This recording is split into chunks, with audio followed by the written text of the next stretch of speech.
Hello, everyone out there, and welcome to another in the Bodhana Group's community webinar series.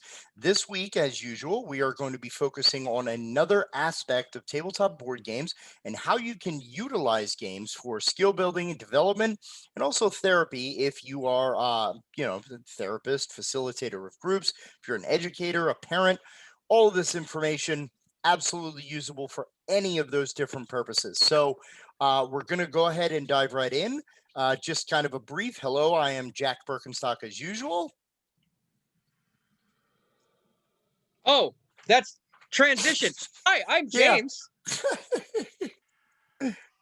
And I'm Max. All right, Max, I hope your picture is down there in the corner. Otherwise, I'm just pointing to blank space. It's not for me, but it's okay. It's probably different for everyone. But. Yeah, it'll be a little bit awkward. So we're gonna just go ahead and dive right in. We'll give a little bit more of a focused introduction into who we are and what it is that we are going to be talking about today. So, what are we talking about today, Jack?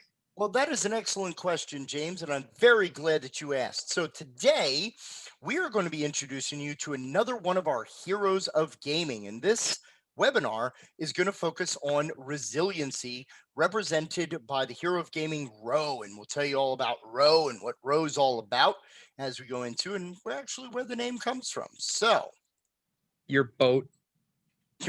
Yeah, that is true. If you want to go gently down the stream.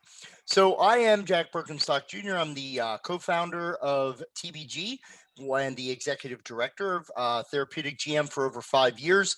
Gamer since the age of 12, knowledgeable in a variety of different systems and board games. And I got my master's in human services from Lincoln University in 2008. That'd be me. I am James Kirk.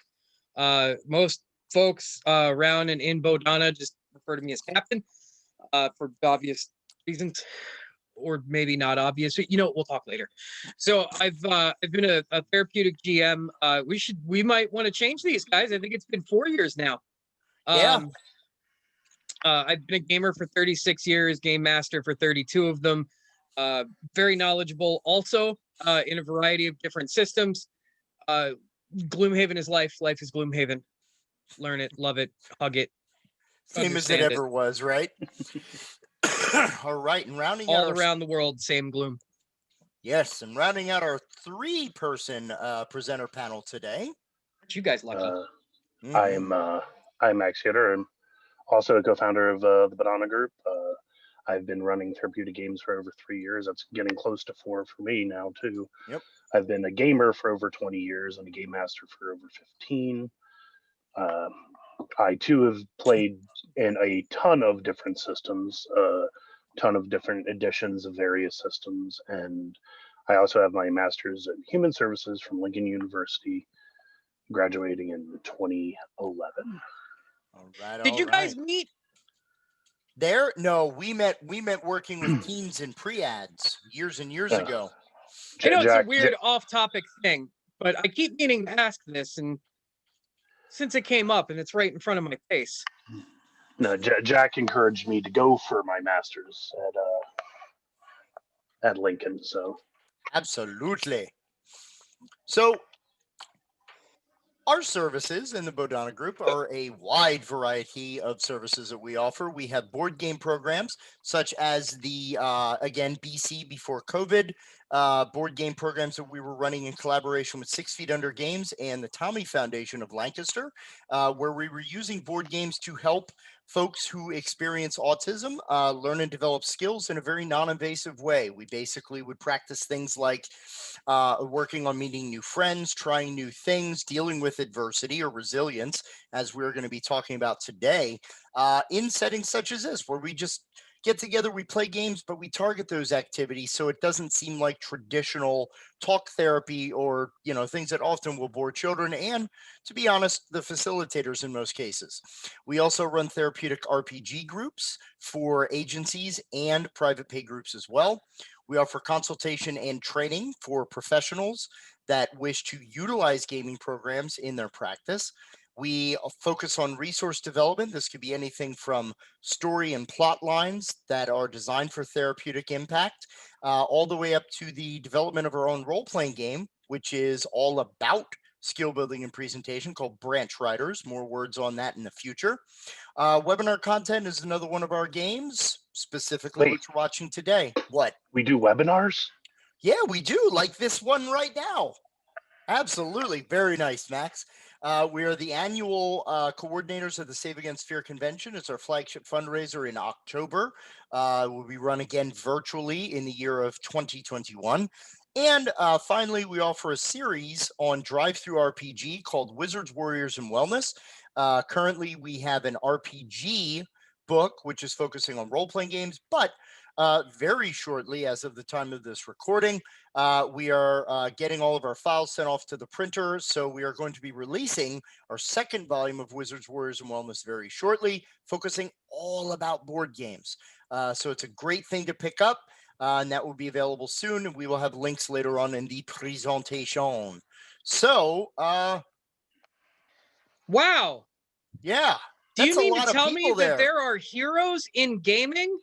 Heroes of gaming, James. Tell me more. Well, the heroes of gaming are characters that we created that embody core disciplines and skills that we build through gameplay.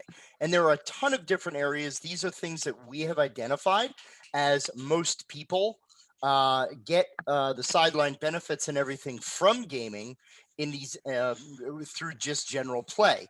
But we focus in this specific webinar series on a specific hero because, again, they exemplify one of these target areas. And today we're going to be talking about this guy.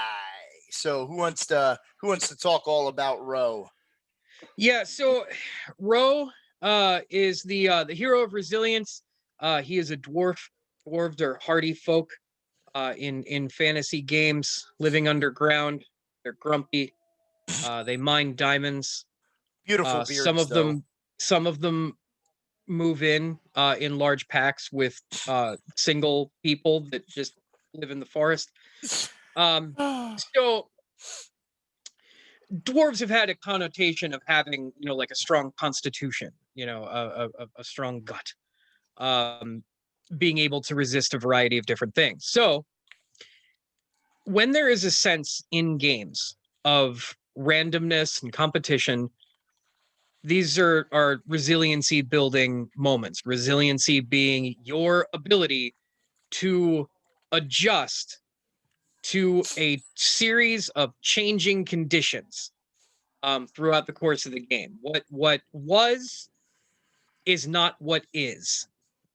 And where you are now is based on your ability to make those adjustments and to still be able to execute what you want to execute, learning how to handle adversity, how to press on, how to walk to Mordor and still somehow be able to climb up the side of a volcano to throw a ring inside of a lava pit.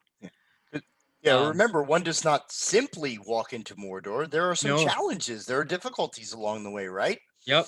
And as we're going to find, resilience in and of itself is a wonderful developmental skill in just anyone's development. So there are skills that are like more situational. Resiliency is really one of those everyday, all the time life skills. You need to learn how to make lemonade out of lemons. And yeah, I don't know where people are getting all these lemons, but as I Jack have not said, been given it. One does not simply walk into Mordor. Well, one doesn't simply do much of anything. There's usually challenges and obstacles in trying to accomplish anything in life. So, that's deep. Overcoming them is the key. Yeah, and it sets people up for great success. So in talking about this today, first we have to kind of identify what are some of the core skills that are attributed to resilience. You guys want to take these? So we have like managing chance, being your ability to understand and identify situations where You might have a good plan, but some of it's going to be left to chance. Chance is not the name of a person that's handling your affairs. Chance is the randomization of things. Dealing with adversity. Sometimes the plan that you made or the thing that you're doing, there's going to be challenges along the way. There's going to be unexpected challenges along the way, things that you didn't think of or consider. Things that you, I think just as importantly, things that you couldn't think of or consider, because we cannot possibly come up with every permutation. We are not quantum physicists. Yeah, or Doctor Strange. Yeah, working with frustration tolerance. When those things come up and they don't go your way, if you can't keep a level head, things are going to get worse. You know, how do you internalize and continue coping with that frustration? Hey, coping skills. If you're going to manage your frustration, you should probably have some ways to do it, right? So these are the actual techniques of managing stressors and unexpected situations. Readjust your strategy. What's the plan, Phil? You know, come up with a new thing. That one's not working. Pickett probably could have used this. And then finally, perseverance. We've got to go on. Doesn't matter how far. Doesn't matter where. I will find you. No matter what may occur. And as we always state with a lot of these core skills, it's not that these are for a specific game or you only find them in certain games. These skills that we talk about, whether it is critical thinking or creativity and expression or what have you, these can be found in nearly all games, because games, which we're going to talk about some fine examples of games that kind of focus on resilience. The idea of continuing on, I mean, games are actually a pretty perfect analogy for what it is we're going to be talking about, because Max, you want to talk about managing chance at the very start of all this, right? Yeah, as anyone who's played any game will ever be able to tell you, the dice are your enemy. We've all had experiences of picking up those 2d6s, getting ready to roll and say, don't be a 4, don't be a 4, don't be a 4. 4! It happens. That happens pretty regularly. Sometimes the best plans you ever come up with are just foiled because of the dice, and that's okay. That you do the best you can, and when chance hands you a bad roll with it. Figure out how to make the next move. And that's very Steve Winwood of you. Just roll with it, baby. Yeah. And the more you can learn to roll with it and plan on how to move to the next step and then deal with the chances and the occurrences there, those are life skills that can be applied to literally every aspect of your life. Yeah, I mean, an interesting thing is, people talk a lot about invention and how invention is this demonstration of creativity, and how, you had people who had such far-reaching implications to their thought process of, they set out on this great journey to make these phenomenal discoveries. Well, when you really look back at a lot of different examples throughout history of inventions actually are more, I kind of messed up, but I found an interesting thing that I could apply. So a lot of our inventions, the microwave, for example, is a very classic example where they were doing just experiments with magnetrons, and, they're just kind of figuring this out. And one of the persons that was there had like a candy bar. Is like a pretty famous story. And he had it out of his pocket, and it was, they were experimenting, and all of a sudden he was like, yo, what happened to my candy bar? It just like melted. And they was like, wait a minute, hold on. The experiment didn't go the way that the person had planned, but an unexpected chance occurrence, something that had happened, caused that person to go, wait a minute, maybe I should rethink this.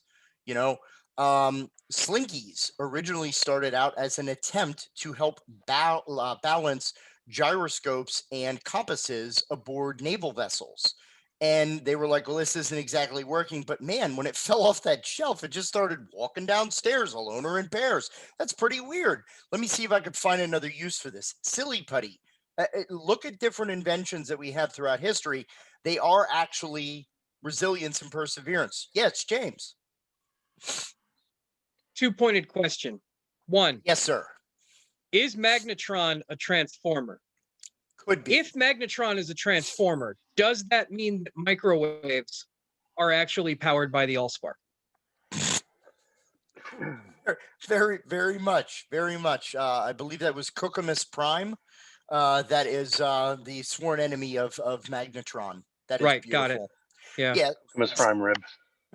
Optimus Prime Rib. So yeah, life has random unplanned challenges. A lot of talk and a lot of articles go into this whole concept of what is really important and how do we learn to continue on. So it's a very core development skill that sets up so many other areas of a person's life and development, and it deals with the randomness of chance. Oh boy, I Yeah. have people in my life that need a lot of this. So we learn at a very early age that things do not always go our way. I want snack. Well, you didn't eat your dinner, so you don't get a snack. Oh, bummer. Yeah. Like life in games, some of the examples that we have listed here are very frustrating. Your big move, you're like, this is my thing. Think about War Machine in Iron Man 2. Fires off the ex-wife, and he's like talking it up, and then it fires and it hits and it dinks and fizzles, and they both look at each other and hammer tech, right? And then now there's a new plan. So War Machine's big move failed.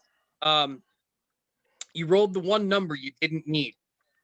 This happens when somebody at the table, even if you don't do it, you're about to roll the die, and somebody said, "Just don't roll a 7." Why do you do that? You're playing a game that has take that mechanics, foreshadowing. So things where you're forcing conditions on other players in the game, but you are doing it on purpose because you're competing against other people. Yeah. Your opponent has just decided that you are going to have the consequence after two other opponents already decided that you were going to have consequences. And now all of a sudden you're wondering what the other 4 plagues are going to be that are about to visit your city. Random changes. Just, yeah. Yeah, when you're playing any kind of game, there is the whole aspect of there is difficulty. There is adversity built into the game because that's part of the challenge aspect of it. Whether you're playing cooperatively or whether you're playing competitively, there is another person, there is another force somewhere within the construct of that game. And when we talk about frustration tolerance and why it's so important, this correlates to something called emotional intelligence or social intelligence. So, if you're familiar at all with Daniel Goleman, these books were written quite some time ago, but it's focusing on the idea that IQ is not the only measure of success. So, people often say, well, I have a high IQ, so I'm very intelligent. Well, but if you have a high IQ, that really is only your ability to perceive information, store information, retrieve information, make logical conclusions or guesses. Now, what you do with that information and how you deal with when information doesn't work within that paradigm, that's where we talk about social intelligence or emotional intelligence. I could be a phenomenal salesman and I can know everything about my product. You show me a data book, I got that sucker memorized. However, if I can't deal with the adversity of a customer or a potential customer saying, no, thank you, schlam, or closed door, if I go, well, I guess all my knowledge is for naught, I'm done, I'm not going to be a very successful salesperson because I'm not dealing with that frustration or that adversity of if, as I planned, it did not occur. That's a huge learning curve for a lot of people. And that, and I dare say, we're not going to talk at all about like bootstraps or anything like that, because it really isn't about, this inner gumption or anything like that. It's just, okay, it didn't happen the way that I wanted to, but it's still continuing. Something is still happening. Something is still in transition. It's still in progress.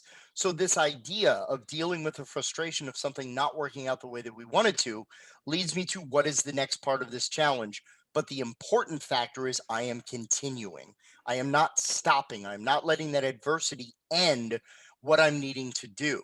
So this is again, we're just kind of highlighting and really driving point home that this is an important, crucial developmental skill.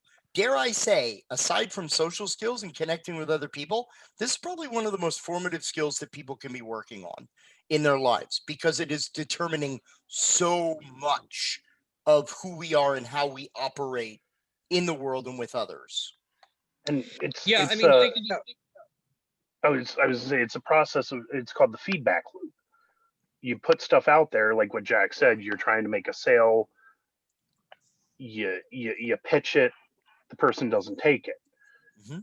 The feedback loop is taking that information of that person not accepting that sale, figuring out why, and then informing and having that form or reform your pitch to try to make it better. It's that's a life skill example, but it could have, games can teach that.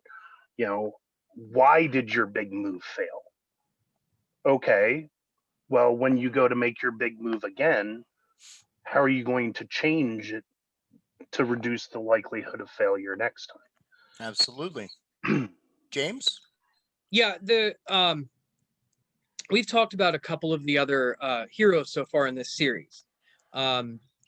Social skills with Mr. Meeple, education with Krista, critical thinking with Sagan.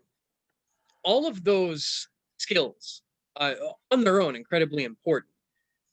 Each of those skills deteriorates when there is not clear or controlled thought or process.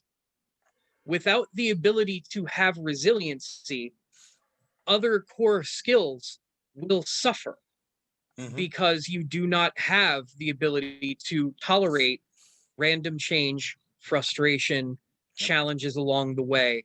You can't take in this new information and process it in a constructive manner, so it just becomes destructive and can ruin skills in other areas, because you're not of the mind to be able to I don't want to adult today. Yeah. I mean, that's adulting may be described as resilience, right? I'm adult. I just we can't joke, even but, today, right? Yeah. Yeah. I mean, we've all got days. And whoa, that was weird.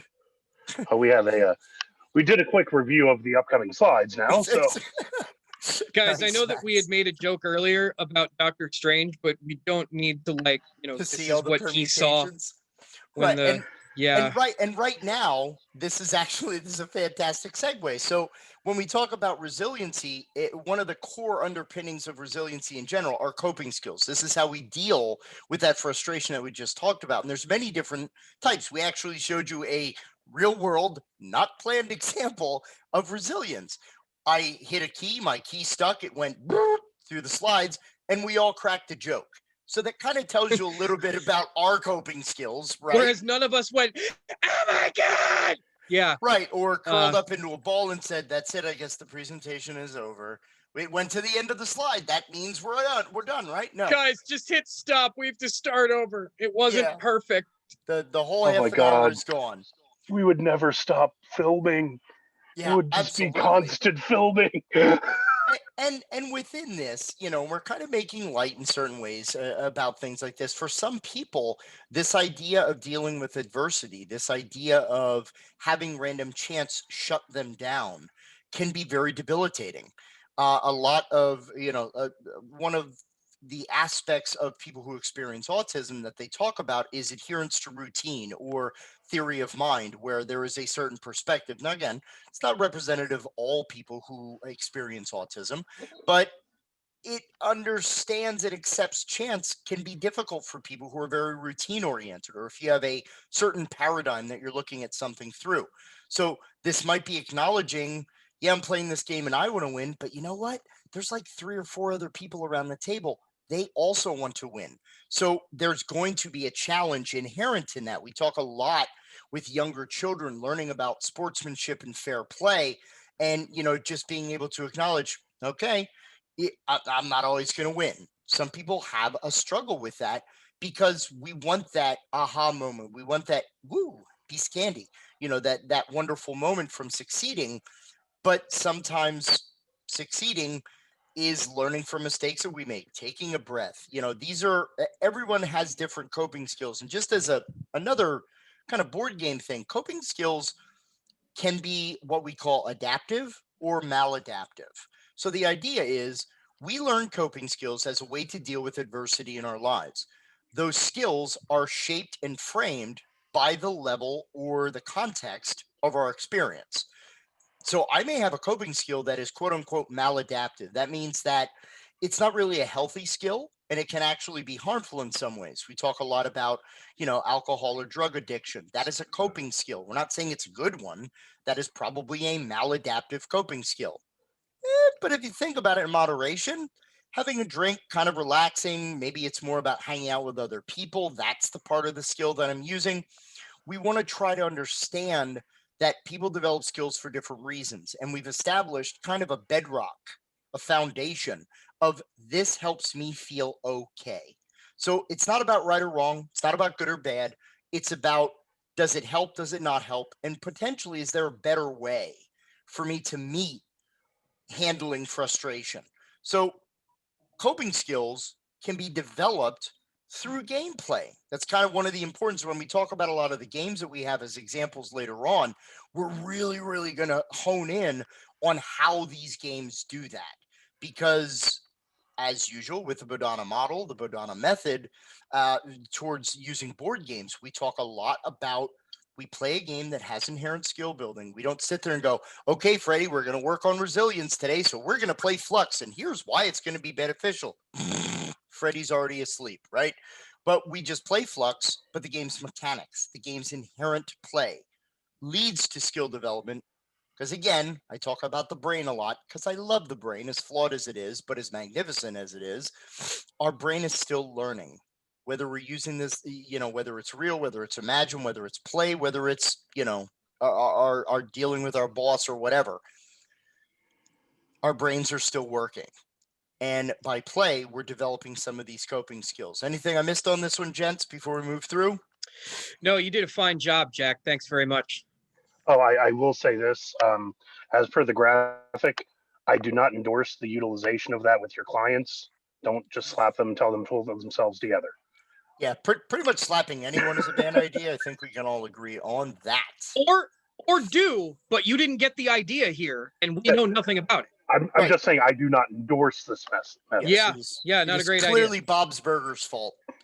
So, meta moment. Kind of talked briefly, but James, or Max, just real brief about coping skills that you have developed learning through games. Well, the interesting thing here, that games can teach coping skills. But I think of course, the slide says so. A great thing is that the games can be used as a coping skill. If you're getting upset about something, crack out a deck of cards and play some play some war with a friend of yours, or pull out your favorite board game. So not only can they teach, but they can act themselves as a coping skill, give you a moment to take a break from the reality of what is stressing you for a moment, to give you a chance for a fresh perspective when you're done with the game. I think this is why I got into heavy strategy games, where I had to lose myself in the gameplay and what was going on and how the game was changing in front of me. And I didn't think about what happened in school today, or whatever the case might be. Now, that's not, it could be labeled a form of escape, right? But coping skills in and of themselves are a way for you to be able to deal with and process stressors, not necessarily just forget that they're there. And I think that's an important distinction to make. Yes. Is that we're not saying like, oh, we'll play games because it'll make you forget about all of the terrible. It might do that, okay? But that's not what we're advocating for them to do. We want to develop our ability to be able to take these challenges that we have in our life. And for example, myself, I very much got into problem solving. I found that I was very excited when I was able to take an issue and find a creative solution to get out of it. I was very much the bigger, better mousetrap style of person.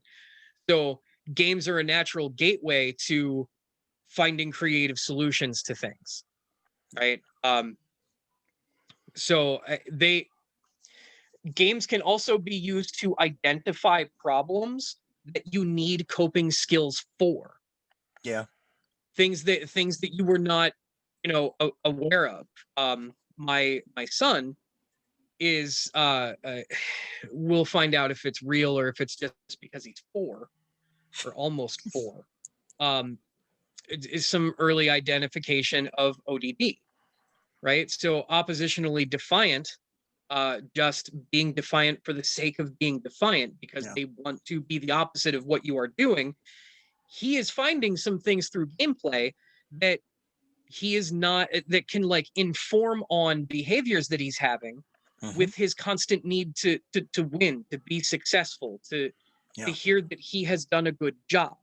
When we're playing a game and he does not immediately pick up what the point of the game is, or he's not winning the game, his frustration tolerance just goes right out the window and through the roof. So games, while they can be used as a coping skill, can also identify areas that you need to develop coping skills in. Yeah. And even further down the road, as an assessment tool of sorts, like you could tell someone's getting better if you play a game with them at one point in time, and then you go down the road a little bit and they're playing a game very similar, and so they dealt better with this. One of the stories I tell about our board game programs is, in one of our board game sessions, one of the parents who came and their child, not very good at dealing with frustration, a lot of explosive behavior as, the parent, she just went nuclear. Okay. So in playing games, we had picked up a new game, and as sometimes can occur, and I think this is like 97% of the time or something, although there's only an 80% chance of that you read a rule book, you start to play, and then you go, oh, I read that wrong. I'm Screwed up sorry. that rule. Yeah, I'm sorry, everybody, for the hour and a half of your life I just took. But it's a very natural thing that happens through gameplay. And the look of fear on this parent's face when we all had that, oh boy, we're going to have to start over moment, was just, it was chilling, because you could see that there was a behavior that was consistently demonstrated in just everyday life. And mom was, oh my God, here we go. I'm in public. I'm in the middle of this thing. What's going to happen? And we'll talk about this with strategies. We're kind of like, oh, geez, what?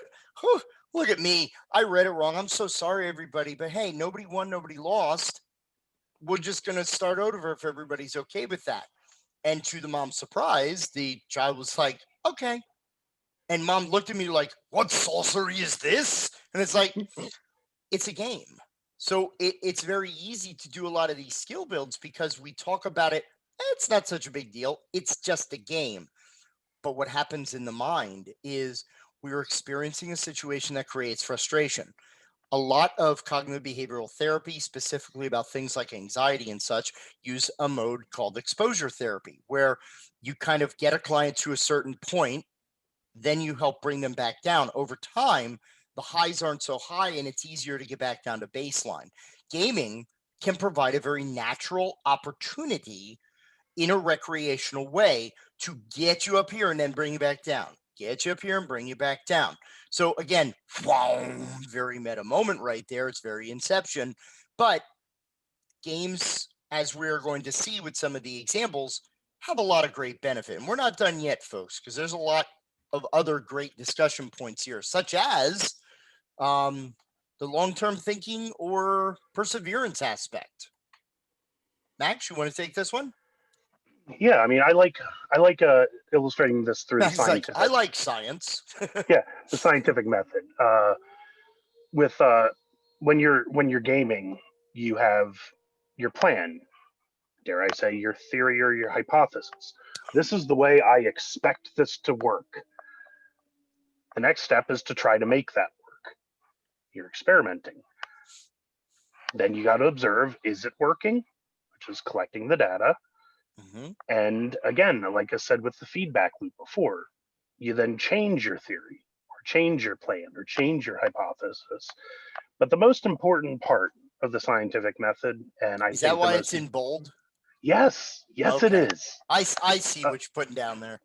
is to try again because your plan probably will be better, but it probably won't be perfect.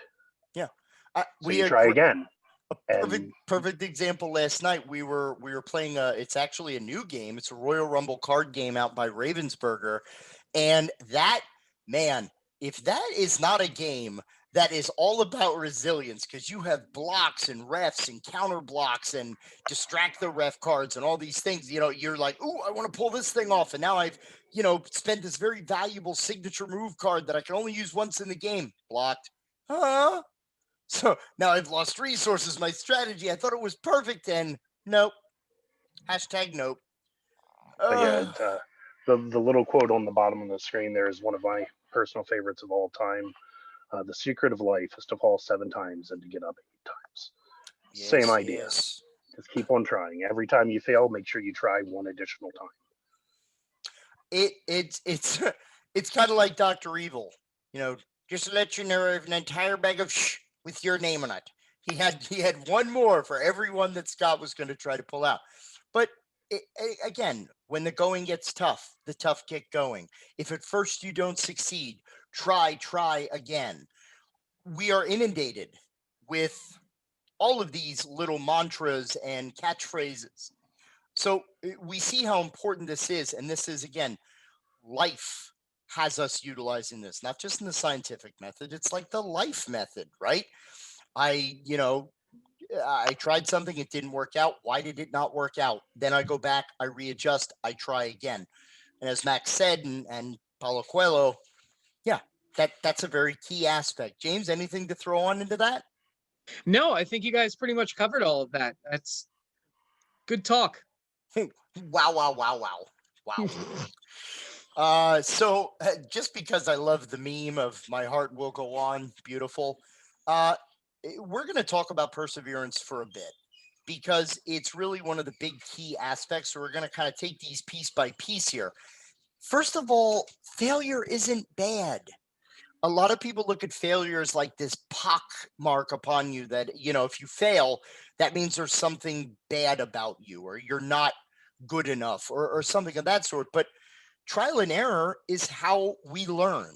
That is, even as a baby, if I use this pitch, mommy or daddy will come in and get me in the middle of the night. Or if I use this pitch, they won't. So we learn through trial and error about what succeeds.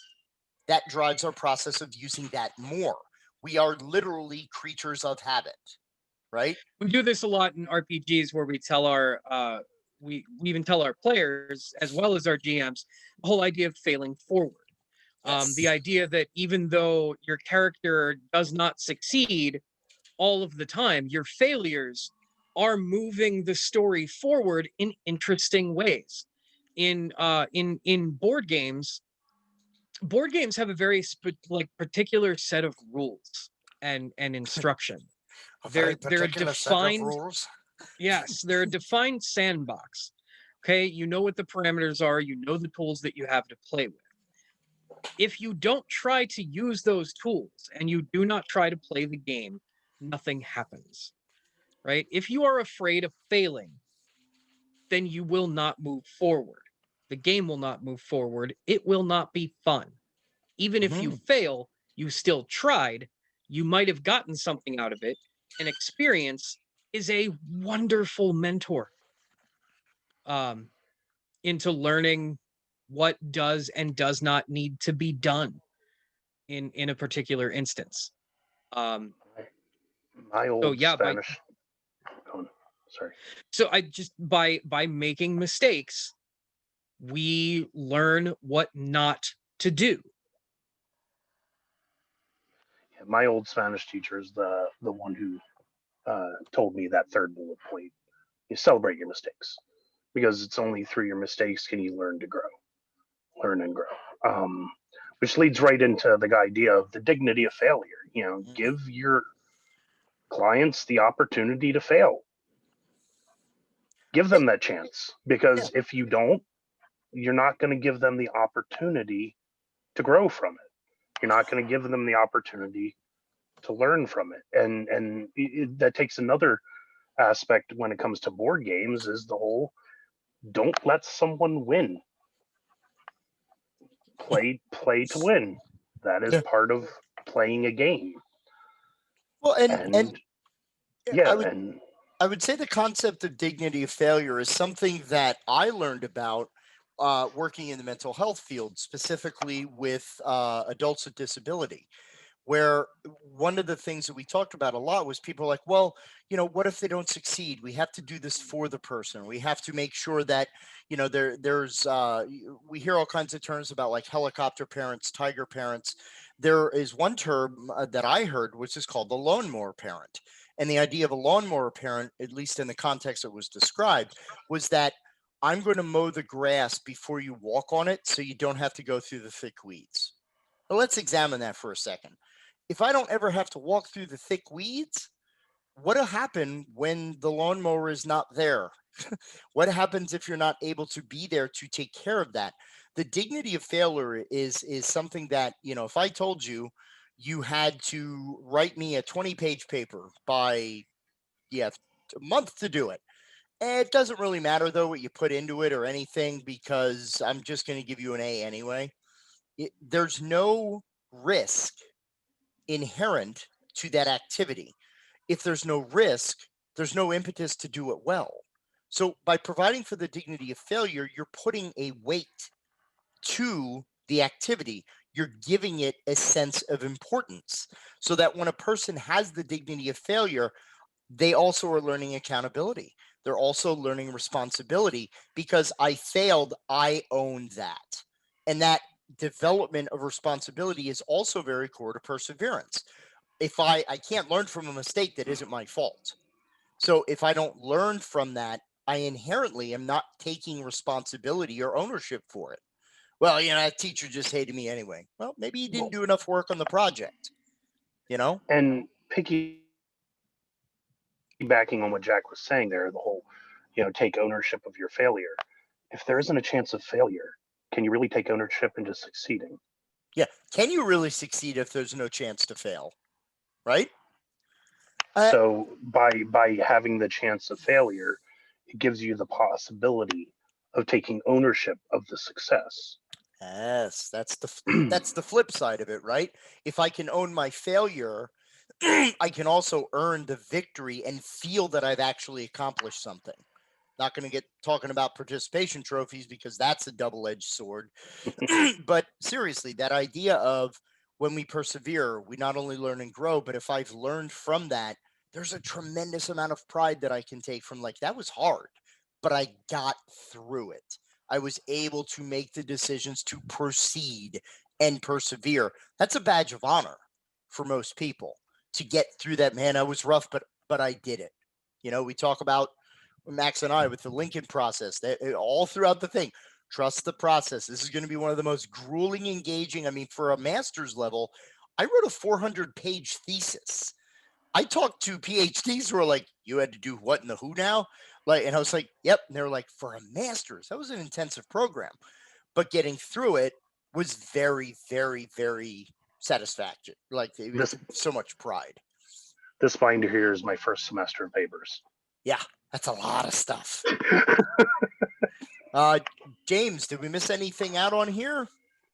I don't think so. I think really like the message here for perseverance is understanding that failure is just a natural part of growth. Um, and that it's not something that can be nor should be avoided. Right. Protecting, like you mentioned earlier, protecting somebody or making it so that they have situations where they can't fail. I've said this before in community trainings and talking to parents, and I still occasionally get some people that go, don't let them win. You don't let people win.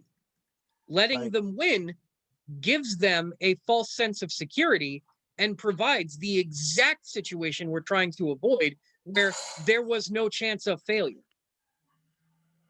You were holding back and or setting up or rigging the system to allow somebody to win a game because they need some kind of false sense of security about whatever it is that they're doing.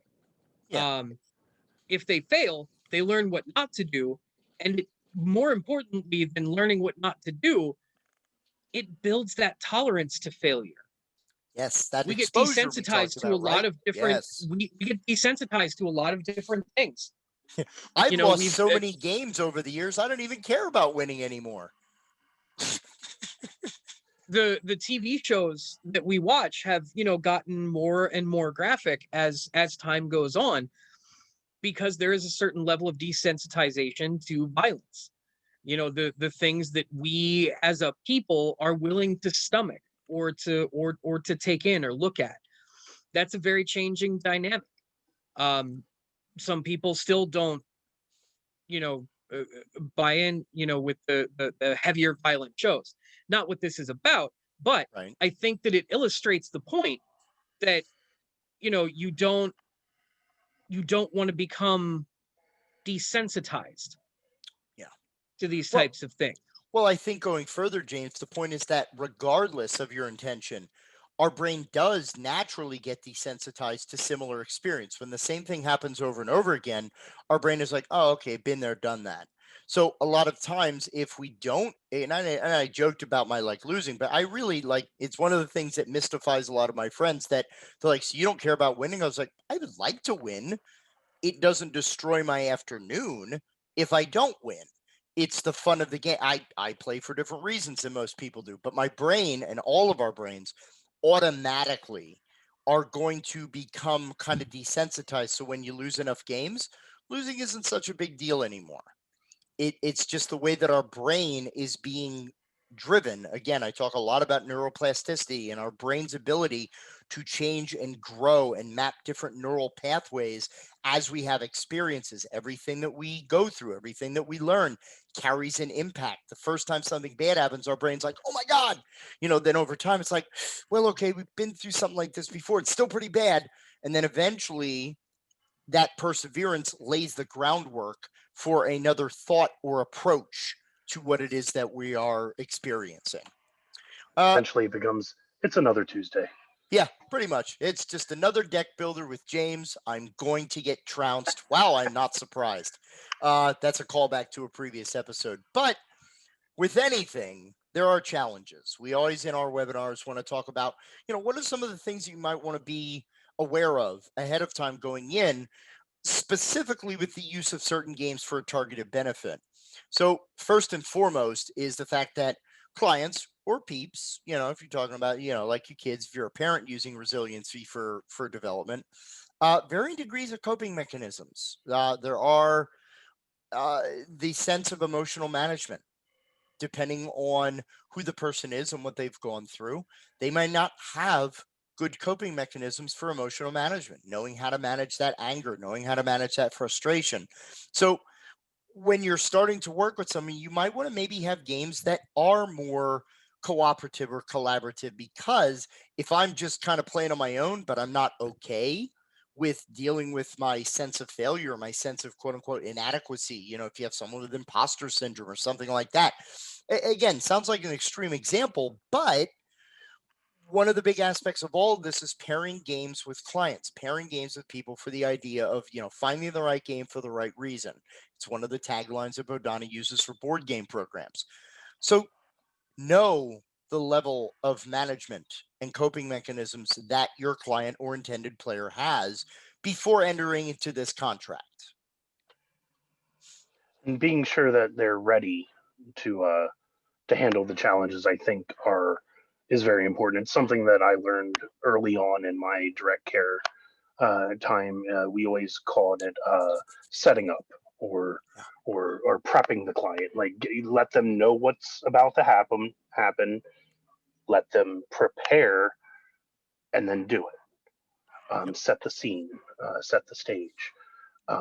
And you can do that with the games. Like, if you're going to play a game that has rule changes throughout the game, explain that ahead of time. Say, you're going to get used to a set of rules, and then that may or may not change, so just be aware of that, get ready for that.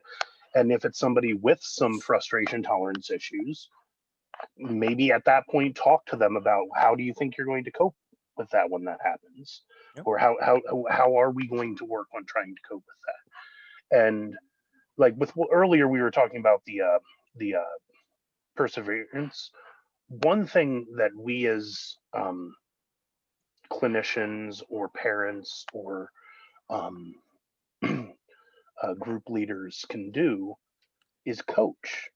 We're not saying hang your clients out there to dry, deal with it. No, coach them through it, help them through that. Yep. That's part of what we're doing. So it's like, okay, how do you want to handle this frustration? And if your client says, once I'm starting to get frustrated, do you think we could take like a 5-minute break and then come back to the game? It's like, okay, yeah, we can do that. Tell me when you're getting frustrated. And when it happens, all right, let's take a potty break, grab something to drink, a snack, go.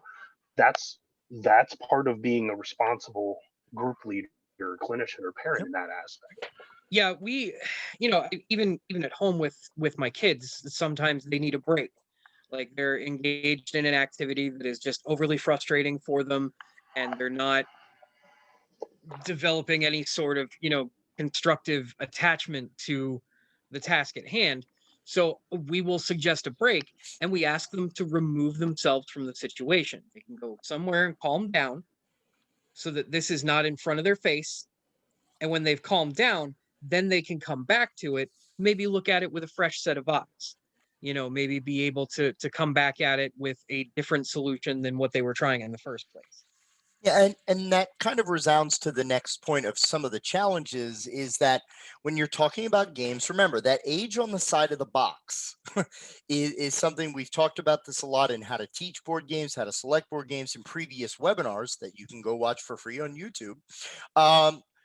With age and developmental level, bear in mind that is a quote unquote average person of that age, and the skills within the games are designed for that average person. But let's say that you're talking with someone who may have an intellectual or developmental delay. You might have to adjust some of the skills on that, because one of the challenges with resiliency is sometimes the game itself can be too difficult and it can cause more frustration. Maybe there's too many moving parts to a game. Maybe there's too many things in a game. We talk about this a lot in RPG design of, how many economies. And board games are no different in this aspect. How many different things do I have to keep track of? Well, there's a life counter, there's a magic counter, there's your card flow, and you're just like, wait, hold, too many fit. You open a Fantasy Flight box and we always joke about, your eyes getting choked on all the fiddly bits inside. When you learn it, it's not as complicated as you think. But to someone entering into the hobby, or to someone who maybe is afraid of losing or can't manage that selection of the game based on what the level of your client is, not just their coping strategies, but just general. And this goes back to what Max said about as far as starting up. We'll talk about strategies in a second. But James, do you want to kind of finish us out here? Yeah. So in reference to Holden Caulfield, and the best laid plans of mice and men often go astray. Yep. So there are things that are out of our control, entropic events that are going to take place that are just going to change the situation. Sometimes you get ready to go outside and ride your bike, and the moment you set foot outside, it rains. It can't rain all the time, but it is right now. You And know, if it rains so on your wedding day, isn't it ironic? Don't you think? I mean, a little too ironic. Yeah, I really do think. So there are things and situations that are going to be out of your control, no matter what you try to do, what you try to plan, what game you're using. It doesn't matter. There are things that are going to happen that are just randomly determined. That you will have a great plan for and can cover the spread as much as possible, but it still might go wrong. There is also the idea that, with players being sort of afraid of this failure thing, agency takes a dip right out the window.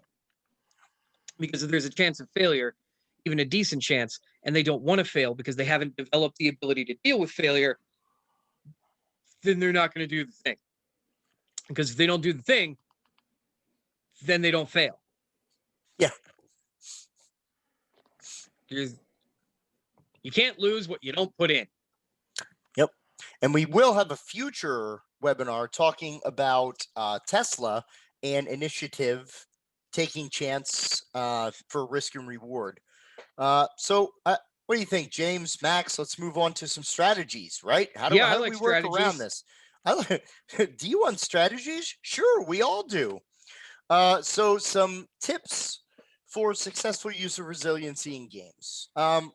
One, and we kind of hinted on this, be very careful with your game selection. And we talked about this eons ago at the beginning of this whole series, where the selection of your game, specifically if you're talking about beneficial intent, whether it's therapeutic, educational, or just pure, I'm teaching my son or daughter, or how to be a good winner, how to be a good loser, how to deal with whatever. The selection of the game automatically incurs. Before you use this for skill building, play the game, experience your own level of frustration in playing through this. Regular gamers, as part of this process, again, I mentioned the Royal Rumble game. We are not being paid by Ravensburger, hashtag not a sponsor, but we sincerely, after the game, we all kind of sat around and go, wow, that end game was kind of rough. So we were admitting our frustration. We were admitting that this was a part of the game that if I was dealing with very young children, especially kids that really loved wrestling, I don't know if that would be the first game I'd put on the table, because it's fun, but there's a lot of moving, frustrating parts to it. So you have to know the game that you've chosen. And we advocate this always. Game selection is probably one of the big cornerstones of Bodhana's approach in general to the use of gaming for intention. So choosing your game, highly, highly important. Do you think we covered setting the stage enough? Yeah, I think. Yeah, I mean, tackled that. there's a difference that can be made for positive presentation. And setting the expectation that this is a super fun experience. It's not always going to be puppy dogs and rainbows, but nobody wants puppy dogs and rainbows all the time. Yeah. Although I will take puppy dogs. But always puppy dogs. Yeah, setting the stage, there is a part of this that you can affect yourself by putting a positive outline on the things that are about to happen. Yeah. Don't make it doom and gloom. You don't have to keep repeating. Now listen, you're gonna screw this up. All of it. Yeah, that is this not is helpful. all gonna go to this Right. is all gonna go to pot. We're playing this game because I need you to understand what not to do next time. So pay attention. Right. And let's get this disaster over with. That is not how you get somebody to play a game with you. Right. Well, this is going to be a fun afternoon. Yeah. Yeah. And And part of that really dovetails nicely into observation and assessment that when you're playing a game, specifically if you're working on someone dealing with resilience and frustration tolerance and management of emotional state, you need to be, and this again goes, it's not just we play the game, yay. If you're using this with a clinical intent, this is a clinical process.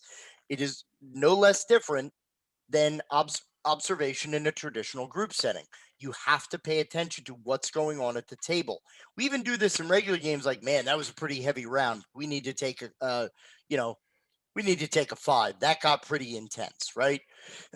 So observing, paying attention to what's going on, knowing the client, knowing the person, knowing your child, because again, that whole era of you're going to sit here until you do the thing, we've kind of learned that doesn't really work because it just creates more frustration, more animosity. It doesn't really help a person with resilience. It increases frustration, which decreases the ability to want to continue a task. So it's kind of counterintuitive. Max, you want to take a couple? Yeah, and engagement and coaching, I think, is both kind of hand in hand. Again, we're not throwing the clients out there to dry. Talk with them, engage with them. It's also part of assessment. See how they're doing. If you see them, starting to do a nervous tick, if their leg starts tapping and all, it's like, how you feeling? Do you wanna grab a drink, or with the coaching, not only coach on how to deal with the coping strategies, but coach through the game. It's like, okay, well, what options do you have here? Okay, Yeah. so you could do this, this, or this. Well, what are some of the benefits or risks of doing those 3 options? Like, try to coach them through the thought process of the game, but in the end, make sure they make the decision. Because again, that's the ownership aspect. Is then they can own the success or failure. You're just acting almost like a process consultant in that aspect. Teach them how to think, not what to think. Absolutely. And definitely don't be afraid of taking a break. Like we were saying, just James had brought up with his kids, just maybe a 5-minute potty break, grab a drink, grab a snack, come back to the table. Your entire method of thinking could be different. You maybe once you sit down, or maybe when you stand up to walk around the table, you look down at the board, and just that different angle put a new perspective on the way you're thinking about the game. Just taking a break could be a huge tool in and of itself. Yeah. And kind of going through further, I mean, the debriefing process of the review, again, part of a clinical or a skill building perspective of using games is, you do have to at some point talk about the process.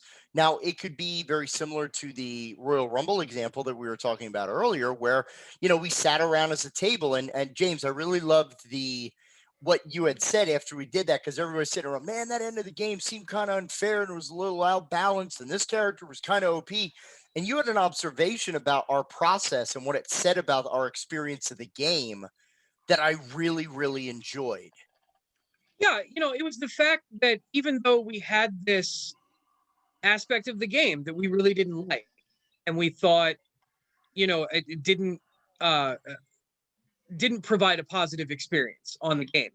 On the whole, the fact that we all sat there and took the time to pick it apart and start coming up with, like, well, this is how I would house rule it, and coming up with different, like, creative ways to play, actually informs on the fact that we really enjoyed it, and it was a positive game experience because we didn't sit there, poo-poo it for 5 minutes, and then throw it in a corner somewhere and say, well, we're never pulling out that piece of crap again. Like, we were having that discussion because we already knew, oh yeah, the next time we get an option to play this and we have a bunch of people that want to do it, we're definitely breaking this out again. This was fun. Yeah.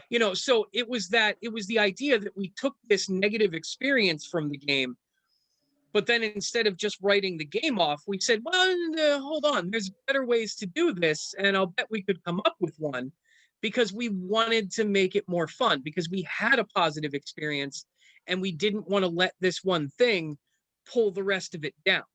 Yeah. in a way, house rules could be kind of seen as almost a love letter to a game. Instead of just saying, forget this game, I'm just going to play something else. It's no, I want to play this game, but let's make this game a little better for us. Yeah. I kind of like that. Yeah, even the whole playtesting process is an exercise in resilience, right? You're as a designer designs the game, they go through multiple stages of playtesting and taking feedback and changing. You don't just say, "Hey, I'm Richard Garfield, and the game that I made last week is just perfect for the 2 hours I spent working on it." No, you're going to spend time refining it, going through it, taking that feedback, taking that. So even multiple parts of the game process, whether it's design, sales, play, whatever, are all good reflections of resilience. And I mean, in general, we've talked about humor, so I don't want to kind of belabor slides because I'm also very excited to get some of these awesome game examples that, you know, you can get so much out of just the base aspect of play. So why don't we talk a little bit about some of these games? What do you guys think? Let's do it. Yeah. Munchkin. Munchkin. Boo. Munchkin, the game that breaks up friendships. But yeah, don't play this game with people that you particularly like, because you might not by the end of the game. So this because is not all friendships are so resilient. Yeah. Kill the monsters, steal the treasure, stab your buddy. This is a competitive card game. Players are competing to be the first character to level up to level 10. You start at level 1 and you want to get to level 10 first. So to do that, players will play cards that will equip them with better stuff. It will make them more powerful. And essentially like making yourself the strongest thing in the dungeon, sometimes by cheating. Because within this game, if you cheat and you don't get caught, it's not cheating. That's a rule, right? Yeah. So players have the ability to play really super powerful monsters on people that they know it's going to like kick them in the face, or throw down like, oh, I see what you're doing, you're level 9 and you're trying to get to your level 10 by squashing this thing that's like 12 power points below where you are. Well, little did you know he was also experimented on at an early age, and then like that card gives it an extra 15 and now that thing's way bigger than you. So there's a lot of stab your buddy mechanics, and the idea of take that, and people getting their comeuppance.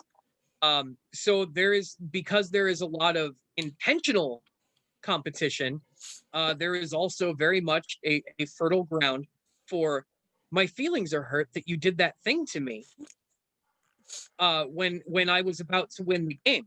I think that was rude. Whereas the other person says, well, I wanted to win the game, and for me to win the game, I had to stop you from winning the game. Yeah. So I did, because that's what that fosters. So when we said in the slide previous, good sportsmanship and, the ability to overcome that just sheer hatred of this person that you've been friends with for 20 years that just stopped you from getting into a position to win the game. How dare he or she? And benefits to Steve Jackson. I mean, the basic Munchkin is a fantasy. It has a lot of humor and tongue-in-cheek built in. But bear in mind also that there is superhero Munchkin, Cthulhu Munchkin, zombie Munchkin, like spy Munchkin. There are a ton. Many. Yeah, there's so many, and there's ones based on intellectual properties, and I think there's a Pathfinder Munchkin, and they just released a Critical Role Munchkin. Absolutely, like a couple weeks ago. Yeah. Yep. So it's like pretty much ton of. There's a Harry Potter like Munchkin. Yeah. It's a lot out there that could fit with your genre. So we're going to go to the next one, and James, we're going to give this one again to you because even though Gloomhaven is life, it's a very close second to Legendary. Oh, I know nothing about this game. Oh crap! I planned wrong. No. Yeah, so Legendary has come up in previous trainings, and it's because this game does a lot of things right. So it is it's put out by Upper Deck Entertainment. Game was originally designed by Kevin Lowe. It has a base game of heroes that fight against the bad guys. It's all the Marvel, heroes and villains. And then there are 8,437 expansions to the game. That's how it feels when I lift my box. Um, sorry, my suitcase. Full of Be full honest. of this game. So Carrying the this is a deck multiverse building. is a hard job. This is a deck building game where you have heroes that will come together to fight a villain mastermind and his terrible scheme, whatever that thing might be. It is mostly a cooperative game. There are some competitive undertones. Here's where resiliency comes in. Players are competing against the game. The game itself runs all of the bad things, right? And those bad things are, for the most part, randomized. There is no real way to just consistently predict how things are going to go. Yeah. Things go often in games of Legendary. Things very quickly go terrible. And you're 3 or 4 rounds into the game, and you're looking around at the table and at your friends, and everybody else has the same sad look on their face, and you're like, why did we do this to ourselves? But because it feels good when you have snatched victory from the jaws of defeat. If every superhero just walked in, punched the bad guy in the face, and won, everybody would want to be a superhero because that's a totes easy job. This is not an easy job. You are competing against a mastermind that has a certain level of skills that they're going to use to be able to defeat you. They have groups of villains that came with them that all have their own unique abilities and will randomly come out during the course of the game. Those villains have also brought henchmen that have other things that they're going to bring to the table. Sometimes the villain's plan itself goes off and creates effects on the table. Sometimes cards get shuffled around the table and stuff gets moved. Sometimes the scheme itself makes terrible things happen. You can't predict when it's going to go off. Sometimes the mastermind just says, all right, never mind, I'll do it myself, and puts the Infinity Gauntlet on its hand at the end of the credits. And then you're like, right? So there's all kinds of things that happen during the course of a game. Not to mention the fact that because it's a deck builder, your hand of cards to deal with these things is randomized every round. You don't know what you're going to draw for the next round. You hope. You're like, man, I really hope I get a whole lot of it. Oh, look at that. I can buy everything. Mom I can't hit the things, but apparently my investments are paying off. So there's so many different situations to have to respond to. The game has been out for so long, and they've introduced so many different game mechanics to the game itself that playing with different sets and introducing new mixes of stuff, old and new, it breathes new life into these old cards that you had that maybe you weren't using for a while, and then all of a sudden it plays really well with a set that just came out yesterday. Like, there's all kinds of great things that this game does really well when it comes to developing your ability to cope and your ability to respond to ever increasing levels of difficulty and challenge. Things go terribly wrong, and then again, and then go wrong one more time before hopefully they go right. I don't know. We will flip the next card and find out. Yeah. And like with Munchkin, I know they've started expanding into other properties. I know they have the 007 Legendary. Which Legendary has a series of games that are called Encounters. They have Alien, where you can play through the Alien movies and some of the Dark Horse stuff. Predator. They do have rules to be able to do AVP between those two games if you have both of them. Probably one of the best games that they've designed, Buffy. The Buffy the Vampire Slayer Legendary is supremely wonderful. There's an X-Files as well, correct? X-Files, 007, Firefly, all kinds of properties that they've made Legendary games for. Yeah, and all kind of function under the same engine. So superheroes isn't your thing or your group's thing. You could look into one of the other properties that might be then. Yeah. And James and I are still waiting for Christopher Lloyd encounters, Marvel Legendary, but that will probably never come to pass. So Flux is a great game, and another one that it's a very simple game. The whole aspect is it's light presentation, easy to grasp rules because the rules are printed pretty much on all the cards. It is what we would call an RTC game, a read the card. So players basically at the start take turns drawing a card and playing a card. That's your basic set. Draw one, play one. You start with a hand of 3. Now, there are goals all throughout because your whole job in Flux is to create items. They're called keepers. Okay, so if you're playing the basic, it might be the sun and the moon, milk, cookies. So one of the victory conditions might be milk and cookies. So if at any point you have milk and cookies and that's the goal that's out there, guess what? You win just like that. It could be you lay down the card and you win, or it could be a player is just like, yeah, I got to get rid of this thing for my hand. Bang, I play it. I automatically win because that's how it happens. There are also rules changes where you may find yourself drawing 4 cards and only playing 1. So you have a hand that looks like you're playing double deck old school pinochle, right? Ask your grandparents. So when you play Flux, the cool thing about this is that the rules can change, or they do change, in an instant. It's kind of why they called it Flux, because everything is in flux. It's a constantly changing environment. So there are new rules. Bill Maher does not own that. There are gold cards. There are objectives. There are things that kind of change up the parameters of what goes on. Switch hands. That can be very frustrating, right?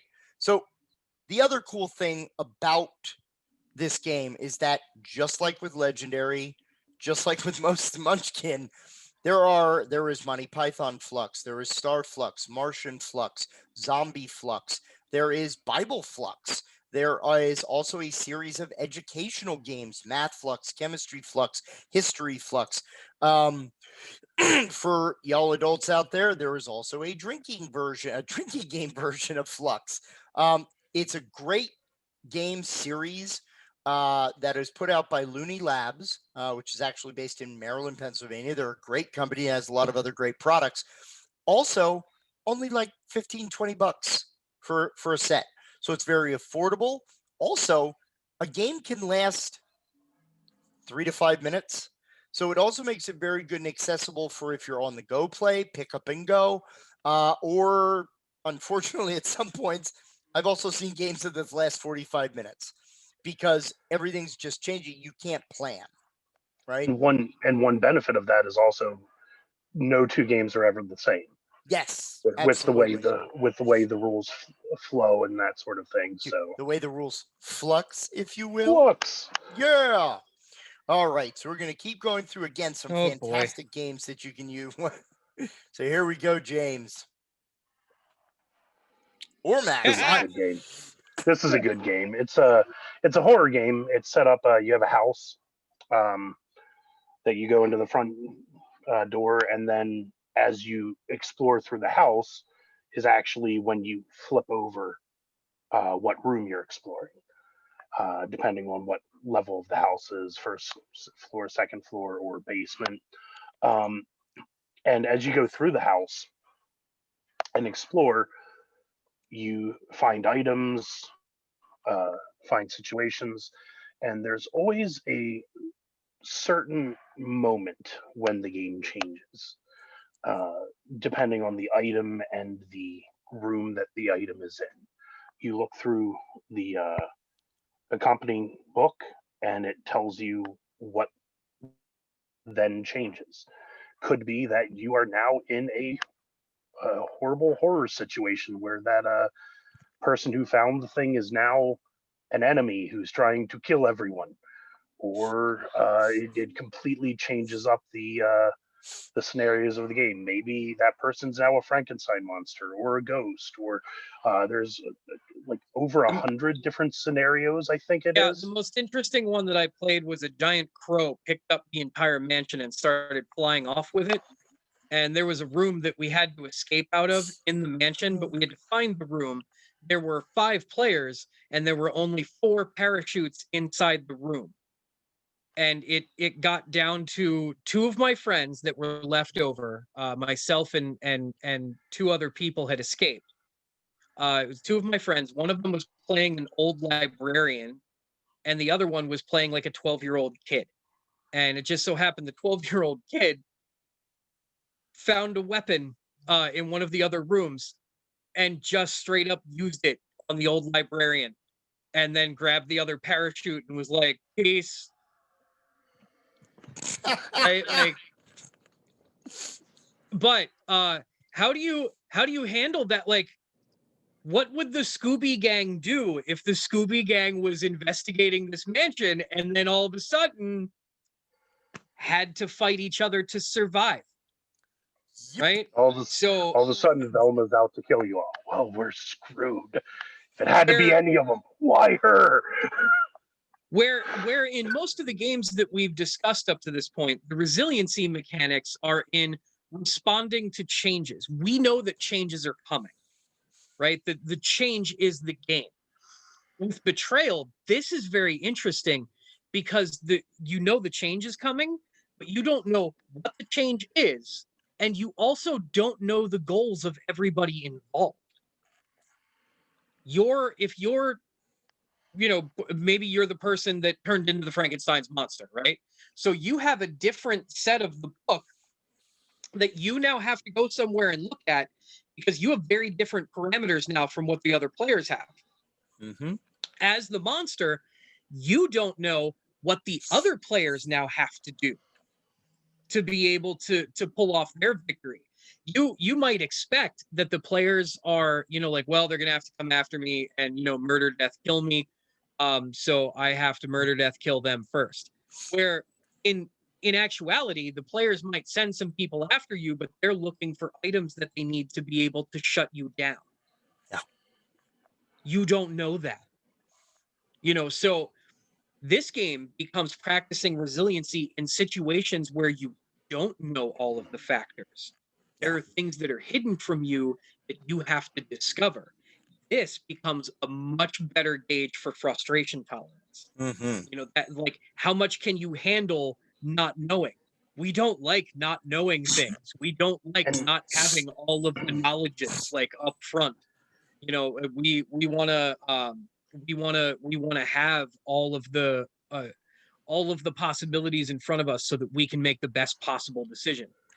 So this game removes some of that. There isn't much of a security blanket. That's one of the reasons that I really like this game for resiliency, because it's a very different resiliency model. It just practices a facet of it that you don't get in a lot of other games and that the would have suddenness.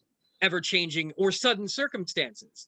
The haunt doesn't get activated until you have found enough what are called omens of the haunt, the things that are bringing the haunt on. Right? You don't have the haunt activated until essentially you found enough omens that somebody fails a die roll. This thing could kick off 2 rooms into the mansion. Good luck. So there's just the fact that the actual twist, the Shyamalan facet of this game is based on random chance. Yeah. And a good aspect too is, like, let's say you're not a horror person, because again, one of the unique things about games, as always, different properties. So if you don't like horror, there is Betrayal at Baldur's Gate, which is a D&D style fantasy rip. There is also Betrayal at Mystery Mansion, which ironically is a Scooby-Doo version of Betrayal at House on the Hill. So again, great game, loads of fun. You do, if you play it incessantly, you do run the risk of knowing some of what to expect, but still that suddenness moment, very, very, very, very clutch and key. So, all right, what we got next here? One of my favorites, Here Kitty Kitty. It is a very nice light family presentation where players compete to attract cats from the neighborhood to their house and lead them through their lawn to their porch, then into the house. So during the course of the game, all the cards are designed to steal or swap cats from different properties or different locations. So it has a take that mechanic. In a few short episodes, we're actually going to be inviting a special guest, Kirk Covert from Smirk and Dagger, Smirk and Laughter games, considered by many to be one of the masters of the take that mechanic. But the great thing about this game is there are different goals for how you score. So your goal is to not only benefit your own house by having either kitties of the same color or different types of kitties or have all the kitties in a room, but you're also kind of going against other players. So it's a very fast and frenetic but simple game where you're messing with each other, which is another one of those things we talked about throughout the presentation where you don't always know, especially, I mean, a deck, there's some programming there, but when you're talking about other players and what other players need to do in a competitive sense, that's another aspect of dealing with adversity. It's adorable. The minis are cute as a button. It's just a great game. It's from Fireside Games. Very easy to learn. You could pick it up inside of 10 minutes. Plus, it's a quick run time as well because you basically play through one rotation of the deck. So it's also a very quick, light, easy to play game. All right. And we've gone dark. Boy, have we. Yeah.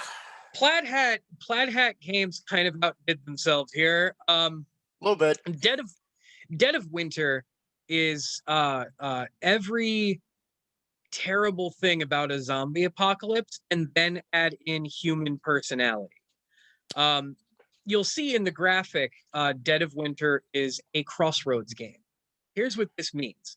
This is a normal, on surface level, this is a normal zombie survival type game. You have a group of survivors, you are working cooperatively, I hope, to be able to stave off a zombie apocalypse, right? You are trying to survive by going to locations, scavenging for items and things that you need, bringing them back.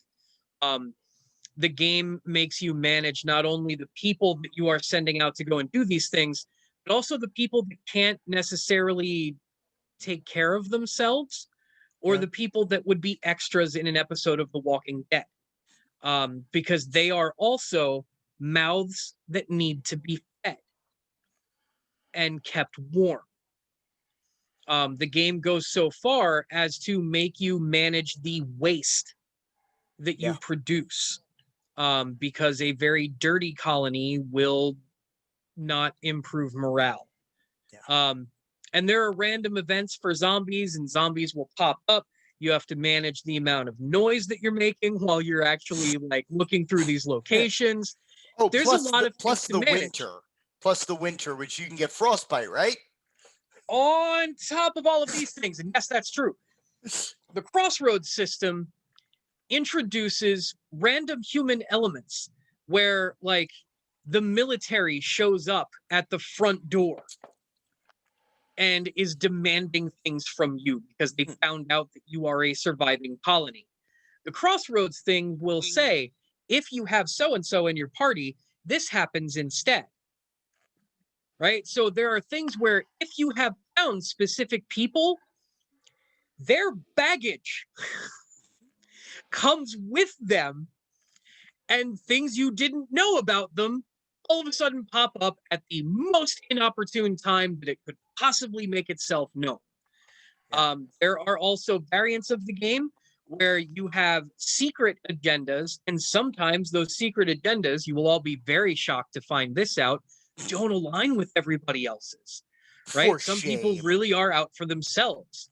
When you're sharing items and resources in the game, this stuff is done in a hidden manner. Resources to complete a quest or to complete a goal are handed in face down. So as you're looking through and you're like, okay, guys, let's make sure that we can produce all the food. Who thinks batteries are food? Who? Which one of you jerks brought batteries to dinner? Yeah, there's one You guy know, with a napkin in his neck and a plate full of lug nuts. I don't know who put that in there. right. So there are things that can happen where, some people are going against what would be considered the good of the colony. It even brings into question what's the good of the colony. There's all kinds of things that you can get into as far as discussions here, but with respect to resiliency, this is perseverance 101. Yeah.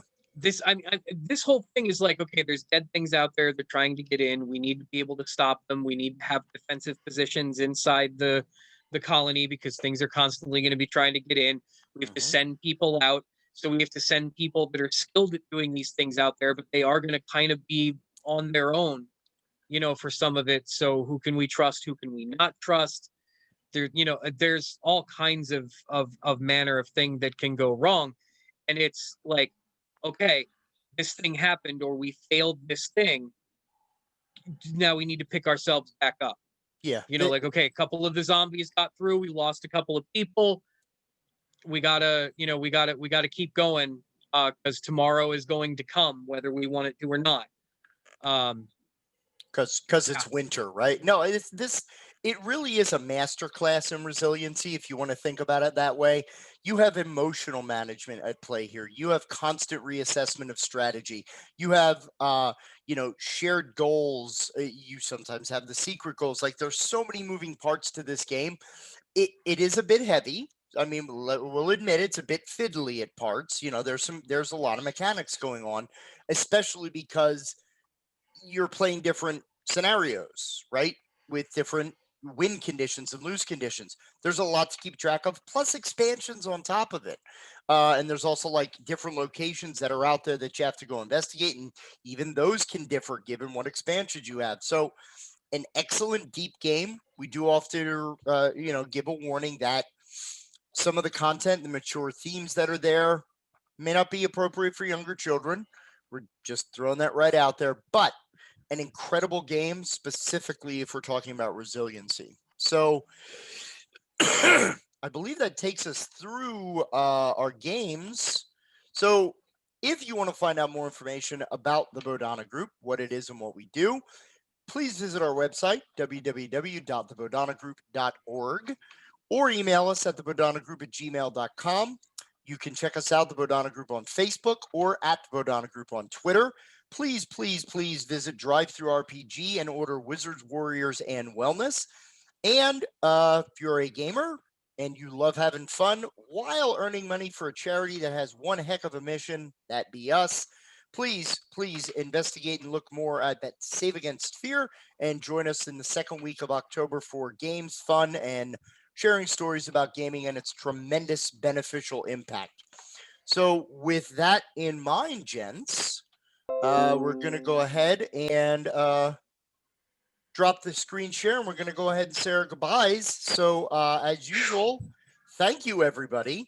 I have been and will continue to be Jack Birkenstock.